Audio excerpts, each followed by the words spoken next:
My name is Sameen Mohsin and Amna Kamran is on camera. Today's date is 21st of July 2017.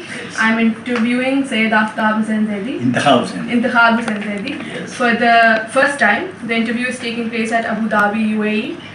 آپ کے ابو کا کیا نام تھا؟ سید آفتاب حسین زیدی. اور آپ کی امی کا؟ سید صالحہ خاتون. اس کی صالحہ صالحہ. اور آپ کی پیدائش کہاں تھی؟ Proper Delhi. Proper old Delhi. ہاں دہلی. اور آپ کی برتھ ڈیٹ؟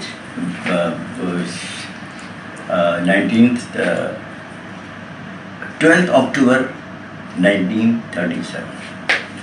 تو اگر وہ کاؤنٹ کریں تو ماشاء اللہ 80 فائدے بھی اس سے.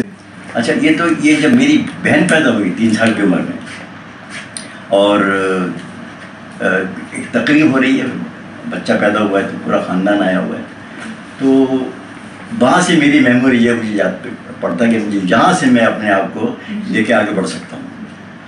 تو میں 3 سال کا تھا, پھر جب میں 4 کا ہوا تو میرا اسکول میں داخلہ ہو گیا. جو اسکول تھا وہ اسکول تھا, میرا ابا ہی پڑھے تھے اس کے اندر. میں نے اپنا 4 سال پڑھا ہے وہاں پر. ابھی میں تھا 9 سال کا تو اب میں آ گیا بڑے اسکول میں. اس کا نام تھا Anglo Arabic higher secondary school. محلے کا نام تھا دریا گنج, تو it was known by Darya Ganj. اس کے جو میرا اسکول تھا اس کے 4تھے فلور پہ جا کے ہم دیکھ سکتے تھے کہ سامنے ریڈ فورٹ ہے, ادھر قطب مینار ہے, اور اس طرف جو ہے وہ فورٹ ہے, اور فورٹ کے برابر یہ مسجد ہے جامع مسجد. یہ ہم اپنی اسکول کے اوپر جا کے ہر چیز دیکھ سکتے تھے. تو جب یہ 1947 میں پارٹیشن ہوا انڈیا پاکستان, تو وی سیلیبریٹ 14 اگست, انڈیا سیلیبریٹس 15 اگست. ابھی ہمارا اسکول چل رہا تھا کہ پارٹیشن ہو گیا. اب یہ ہوا کہ کل ایک تقریب ہوگی, اس میں سب کو آنا ضروری ہے. اب ہمارا اسکول مسلمانوں کا, مگر یہ جو شہر ہے اب یہ ہندوؤں کا ہو گیا, ملک ہندوؤں کا ہے نا, پارٹیشن ہو گیا. ہم تو لاہور سے اس طرف پاکستان ہے اور ادھر باقی سب انڈیا ہے, تو ابھی ہم انڈیا میں ہیں. ہر ایک کو یہ انسٹرکشن ہوئی کہ سب کو کرانا ہے. نریز پہنچی تو ایک مٹھائی کا اتنا بڑا باکس اور ایک جے ہند کا بیج ہر بچے کے لیے.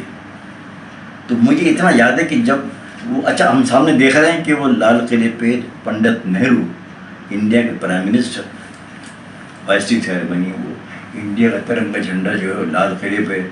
تو مجھے اتنا یاد ہے کہ میں جو بھی میری عمر تھی مجھے کہا کہ یہ تو ہمارا تھا, یہ تو مسلمانوں کا تھا, یہ لال قلعہ تو ہمارا تھا, یہ اس میں جھنڈا کیوں لگ رہا ہے.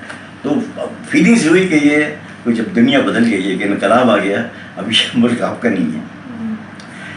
جب ہم گھر پہنچے تو ہمارے فادر نے کہا کہ اب حالات بدل گئے ہیں اور ہم لوگوں کو مائگریٹ کرنا ہے.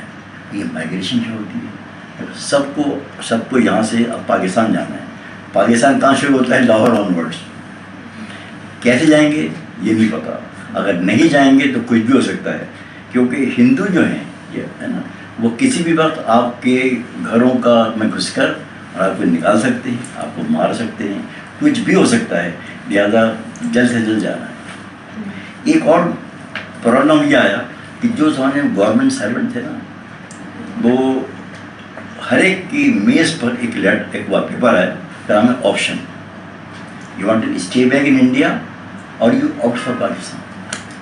اب ایک بچے کی عمر ہے 18 سال, کوئی مینس آف کمیونیکیشن کہ اپنے ابا سے پوچھا, ابو میرے بھائی آیا, میں کیا کروں, کیا لکھوں اس میں. اور آرڈر یہ ہے کہ یہ آپ کے پاس 15 منٹ ہیں, اونلی 15 منٹس ٹو سے یس اور no, and what is given is final. اگر آپ نے ٹک لگا دیا تو اس ٹک کو آپ ریورس نہیں کر سکتے.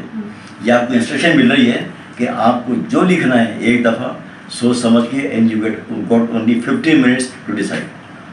کسی نے بیچارے ڈر رہے, میرے بھائی کہتے ہیں میں نے کیسے نواد نے بتایا. تو کوئی ہمارے اس زمانے میں گورنمنٹ سروینٹ تھے, کوئی سب ملا کے 7 یا 8 تھے. اتفاق سے سب نے پاکستانی تھے. اچھا اس سے پہلے یہ طے ہو رہا تھا کہ ہمیں کیا کرنا چاہیے، یہاں رہیں یا جائیں، لہٰذا ہمیں یہاں سے جانا چاہیے. انہوں نے کہا جانے میں بھی خطرہ ہے، دہلی سے لے کے لاہور تک کے درمیان جب آپ سفر کریں گے کوئی بھی ہو سکتا ہے، تو خطرہ آپ کو رہنے میں بھی ہے، خطرہ آپ کو جانے میں بھی ہے، مگر کیونکہ آپ نے ملک بنایا ہے، وہ ملک آپ کا ہے، تو آپ کو وہاں جانا چاہیے. تو آہستہ آہستہ جو گورنمنٹ سرونٹ ہے نا، انہیں کسی طریقے سے کوشش کی بھیجنے کی.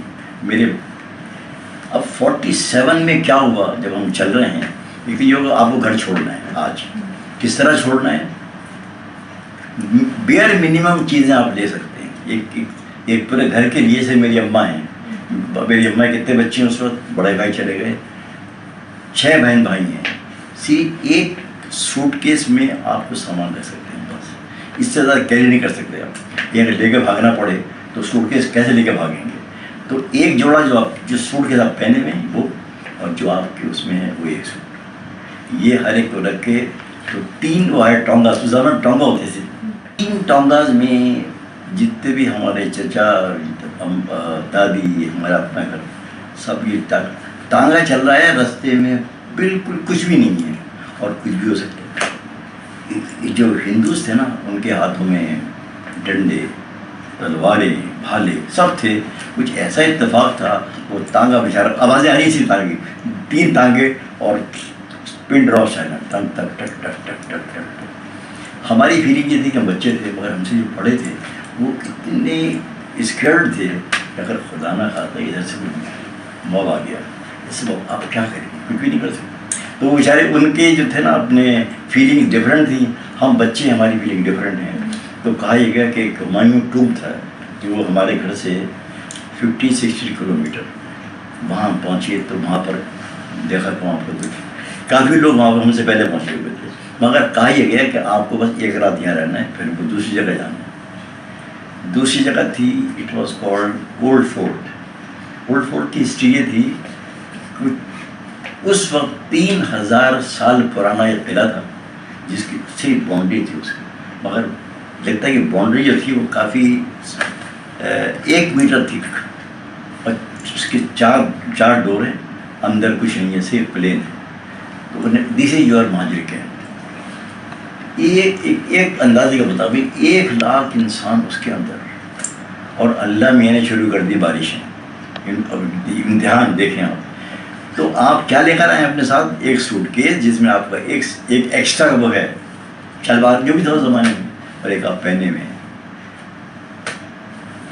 اچھا ہم سے پہلے ہماری جو بہن تھی جن کی شادی ہوئی تھی at the age of 14 years, اور جب وہ 15 سال کی نہیں تھیں تو ان کے گودے میں بچی تھی، تو وہ آئیں اپنے سسرال کے ساتھ.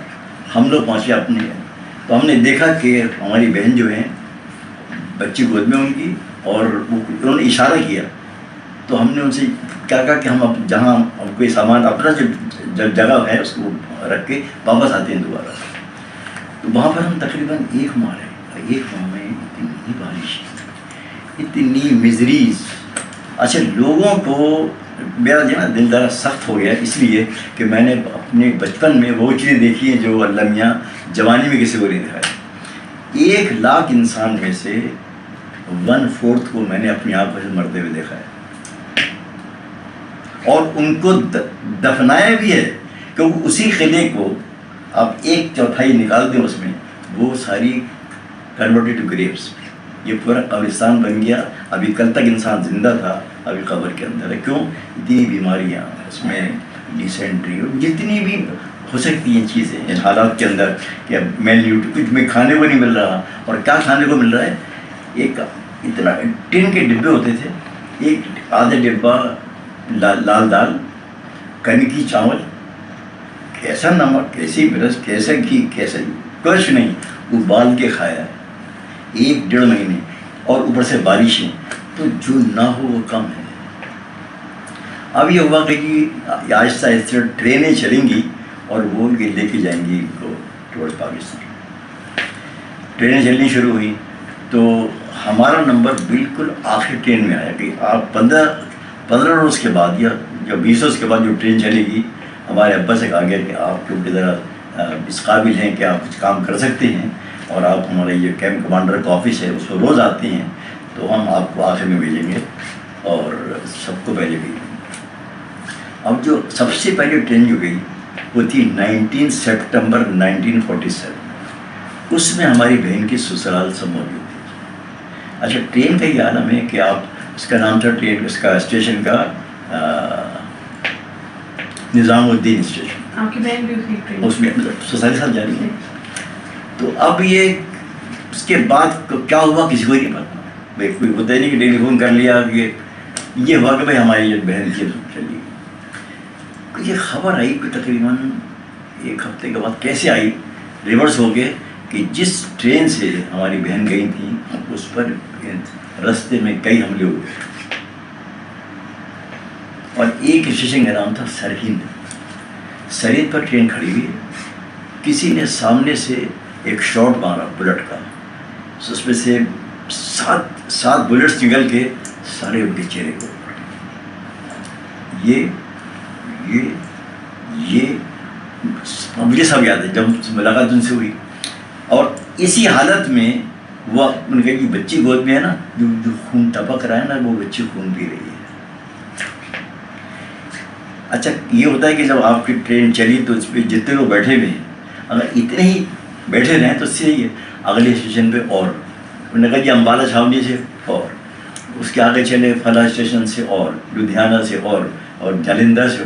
تو وہ جو ٹرین تھی وہ ایسا لگ رہا ہے جیسے کہ یہ انسانوں کا نہیں ہے، بلکہ اس میں مرغیاں نہیں ٹرانسپورٹ کرتے ہیں آپ، انسان کے اوپر سامان، سامان بھی انسان۔ کیا ان آنکھوں نے نہیں دیکھا۔ اب لوگ کہتے ہیں کہ جی پاکستان لوگوں کے ہاتھ میں آ گیا، جو آج کل حکمران ہیں ان کے تو عیش آ گئے ہیں۔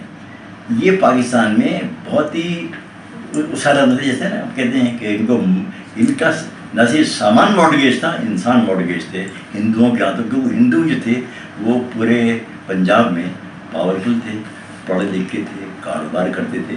مسلمان جو تھے اس کے برعکس غریب تھے، اور اس کی